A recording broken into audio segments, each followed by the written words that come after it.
Մարմով կարելի հեռանալ պարզապես հեռանալ և վերջ, կարելի է մտքով հեռանալ, կարելի է սրտով հեռանալ, կարելի այս երեքը միասին վերցնել և հեռանալ, ինչի մեջ որ ենք մեծան մասան, և մարմնով ենք հեռու, և սրտով ենք հեռու, և մտքով ենք հեռու։ Ուստի և ասում է Եսայի, բայց ամաչելու է բոլորի մարդի, ովքեր իրենց զարմանալու են Տիրոջին։ Ունենալու են այլ նպատակներ, այլ մտածումներ, այլ գործողություններ, այլ սիրտ, այլ միտք, քան ունի Տերը։ Եվ եղածի նկատմամբ այլ վերաբերմունք, քան ունի Տերը։ Եվ ամասիկ այստեղ գալիս էինք, հասնում էինք անիրավ տնտեսի առակին և տեսնում ենք, որ ամասիկ անիրավ տնտեսը այդ ամաչողներից մեկ էր, որը պարզավորություն ուներ և այլևս հնարավորություն չուներ չամաչել։ Որովհետև ինքը իրեն հեռացրել է, զարորոշել է, բաժանել է Տիրոջից։ Ինք այլ խաղ է խաղում, քան Տիրոջ նպատակներն են։ Ինքը իրեն չէր նույնացրել Տիրոջ նպատակների հետ։ Ինքը դարձել էր և մնացել էր օտար Տիրոջ նպատակների նկատմամբ և օտար Տիրոջ սեփականության նկատմամբ։ Եվ այդ օտարության պատճառով է, որ նաև սկսել են վատնել Տիրոջ ունեցվածքը, ինչպես մենք։ Անիրավ տնտեսի նման վատնում ենք այն ամեն ինչ համարում ենք, որ մերը չէ։ Քաղաք, բաց, հայրենի, պետություն, մեր սեփականությունը չենք համարում։ Օտարում ենք մեզ։ Հետևաբար անփույթ և անպատասխանատու վերաբերմունք ենք ցուցաբերում, որովհետև Տիրոջ հետ նույն ընթացքի մեջ չենք, նույն նպատակի մեջ չենք։ Եվ դրա ասում է առակը Տերը կանչեց և ասեց վատնում ես իմ ունեցվածքը, որ նկատմամբ կա անվաստանություն, որ վատնում ես։ Եվ այստեղ վատները կարելի է հասկանալ մարդկային իմաստով, կարելի է հասկանալ ոչ մարդկային իմաստով։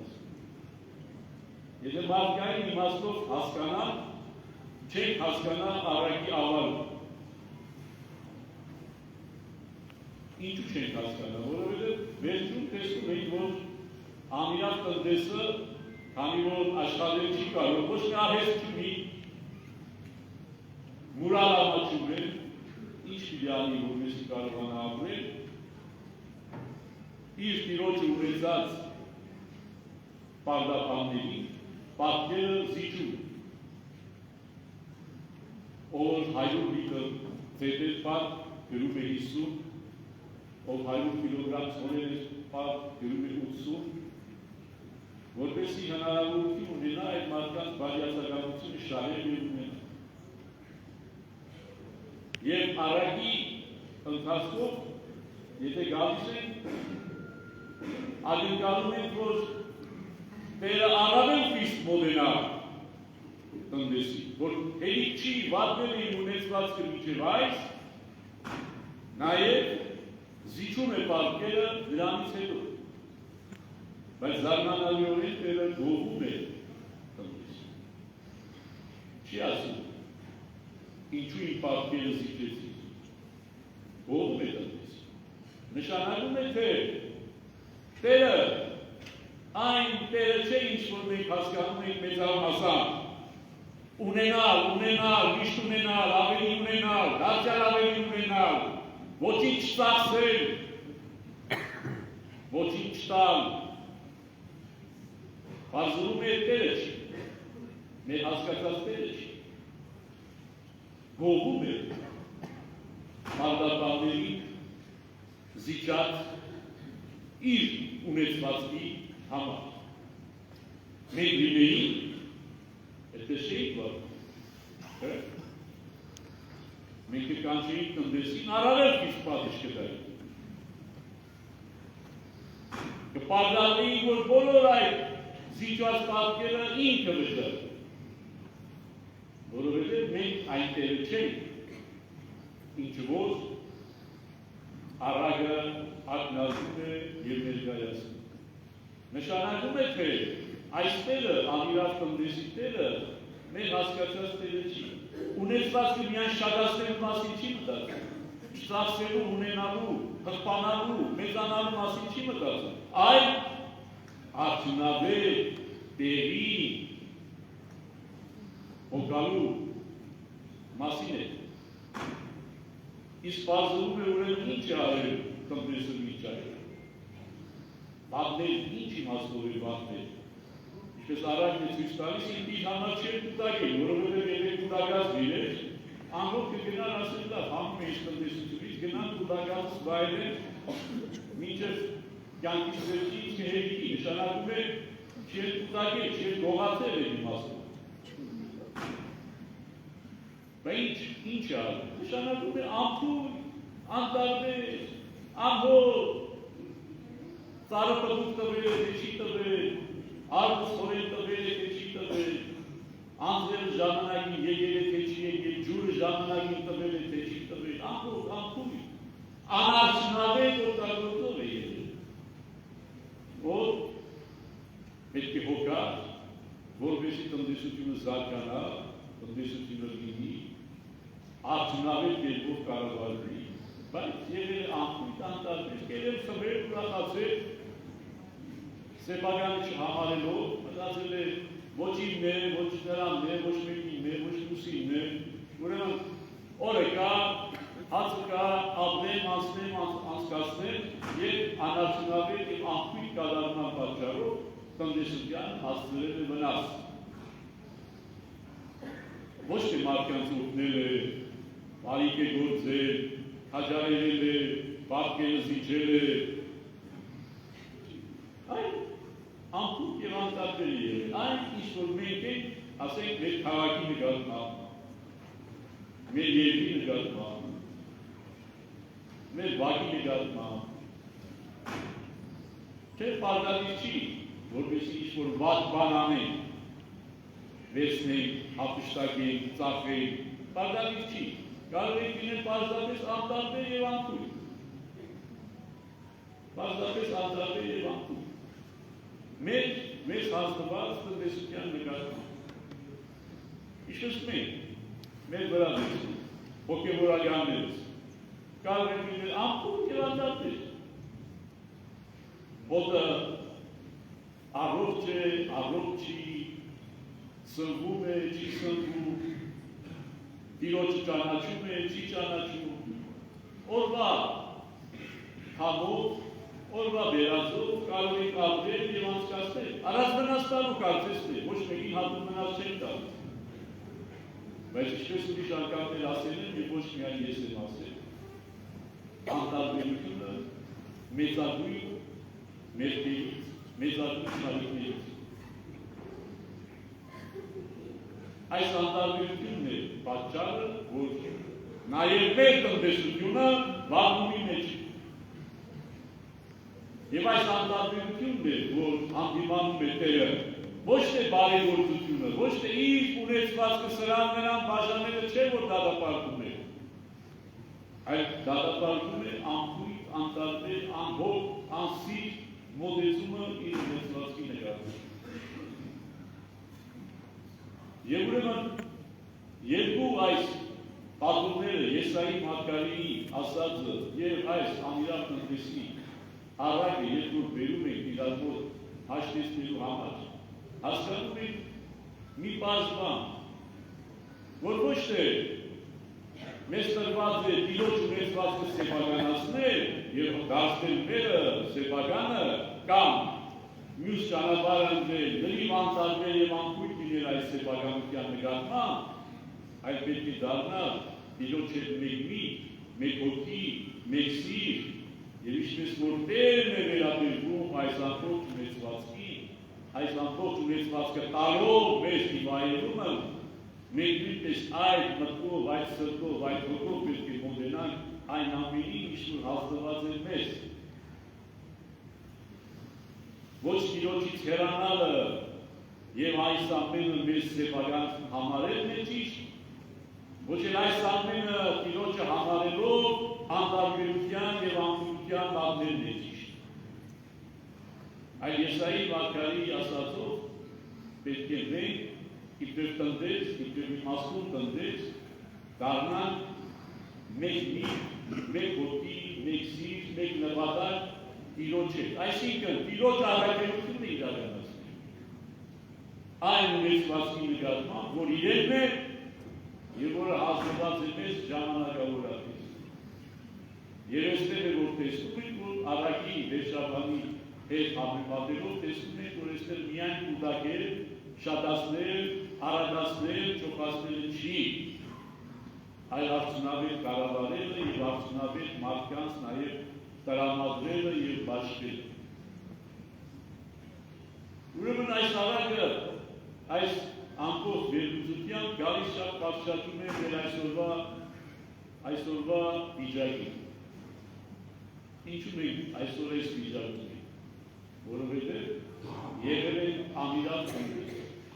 կամ այս ամենը համարել ենք մերը, երբ որ մերը չի եղել, կամ այս ամենը համարել ենք մեկ ուրիշինը, որ ոչ Աստծունը, մեկ ուրիշինը, որի նկատմամբ կարող ենք լինել անփույթ, անդառնել, անհոր, անպատասխանատու։ Նրա համար ևս մեկ անգամ խոսքս շատ չի երկարացնելու համար ամիրատ տնտեսի առաքի մեկնությունները հազարավոր են եւ սերունդները կգան կգնան եւ այդ առաքի խորքերը դեռ չեն սպարի ոչ էլ մենք հավաքում ենք սպարած լինել բայց այսօրվա մեր հասկացողության շրջանակներում այսօրվա մեր վիճակի վերլուծության շրջանակներում տեսնում ենք որ այո մենք չպետք է տանք աղիթը մեզ համար աղիթը ամաչելու Տիրոջ առջև, ես որ հաշիվը մեզանից պահանջի։ Եվ հաշիվը պահանջվելու չպետք է ասենք, որ գիտես Տեր սխալվեցինք, ես ամենուչը մերը համարեցինք, եւ ոչ էլ պիտի ասենք Տեր, քանի որ քոնն ես, եւ դու խիստ Տեր ես, այդպես որոշեցինք շատ չզբաղվել այս ամեն ունեցվածքով, նրա համար էլ որոշ բաներ փչացան եւ գործածությունից դուրս եկան։ Տիրոջ հետ լինել իբրև տնտես, լինել մեկ միտք, մեկ հոգի, մեկ նպատակ։ Տեսնել վերջիվերջո իբրև ազգ, իբրև ժողովուրդ, որն է Տիրոջ նպատակը, որի հետ մենք պետք է ընթանանք։ Ինչու ենք մենք գնալով այսպես պակասում, ինչու մեր Տիրոջ կողմից տրված ունեցվածքը պակասում է, մեր հայրենիքը ինչու է փոքրանում, ինչու է շարունակում փոքրանալ, ինչու մեր տնտեսությունը շարունակում է մնալ այսպես թշվառ, ինչու մեր երկիրը մնում է այսպես ոչ խնամված, անխնամ, ամենուրեք աղբոտություն, կեր, հապտվվածություն, ինչու, որովհետև մենք անիրավ տնտեսի նմանողության ենք գործ։ Այնինչ, պետք է ամեն երկրորդական, երրորդական բան թողնել, մենք թողնել և փորձել հասկանալ մեկ բան, որն է իրական և միակ Տիրոջ միտքը, հոգին, սիրտը, այս ամբողջ ունեցվածքի վրա։ Ճիշտ ենք մենք գործում, Տիրոջ ցանկության համապատասխան ենք վարվում ենք այն ունեցվածքի հետ, որ մեզ տրված է։ Թե վարվում ենք ըստ մեր հայեցության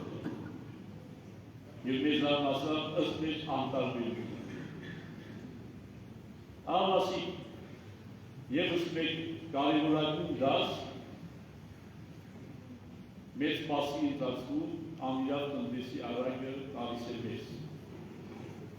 Շտկելու համար մեր տնտեսության վիճակը, այս տնտեսի առակից դաս վերցնելու և դուրս գալու և գնալու և վերանորոգելու տնտեսությունը։ Եվ եթե այնտեղ, որտեղ անհրաժեշտ է, որ ինչ-որ մի բան մեզնից կտրենք և տանք ուրիշի, որպեսզի ընդհանուր տնտեսությունը շահի, պիտի դա անենք։ Որովհետև վեց առաջ այն ամենից, ինչի վրա որ հիմա գովում ենք, վեց առաջ բաժանվելու է։ Ավելի լավ է այդ բաժանումը լինի մեր սրտով, մեր մտքով, Տիրոջ կամքին համապատասխան, որպես լինի ավելի քիչ ցավեցնող և նաև պիտի շահեկան, ոչ միայն մեզ, այլև բոլորիս համար, հավաքականության համար, եկեղեցու համար, ազգի համար, ժողովրդի համար, հայրենիքի համար։ Այս հայրենիքները ընդունել իբրև տնտեսություն, որը լավ տնտեսների, հոգացողների կարիք ունի, ոչ թե անտարբերների և անփույթների։ Մեծ և փոքր տնտեսություն այն իմաստով չկա, որովհետև բոլոր տնտեսությունները նույն Տիրոջն են պատկանում, նույն Տերն է, որ վերահսկում է և նույն Տիրոջն են վերադառնալու։ Սիրելիներ, ահավասիկ այսօրվա առակի խորհրդով մեկ անգամ ևս վերանայենք մեր ընթացքը իբրև ծառաներ, մեկ և միակ Տիրոջ նկատմամբ և իբրև այդ մեկ և միակ Տիրոջ ծառաներ վերանայենք մեր մոտեցումը այն ունեցվածքի նկատմամբ, որ ժամանակավորապես տրված է մեզ ի գործածություն, ի կառավարում և ի բարում։ Եվ Տիրոջ սերը, շնորհը, խաղաղությունը թող մեզ օգնական լինեն և առաջնորդ լինեն այդ մեր տնտեսության կառավարման գործում այժմ և հավիտյանս ամեն։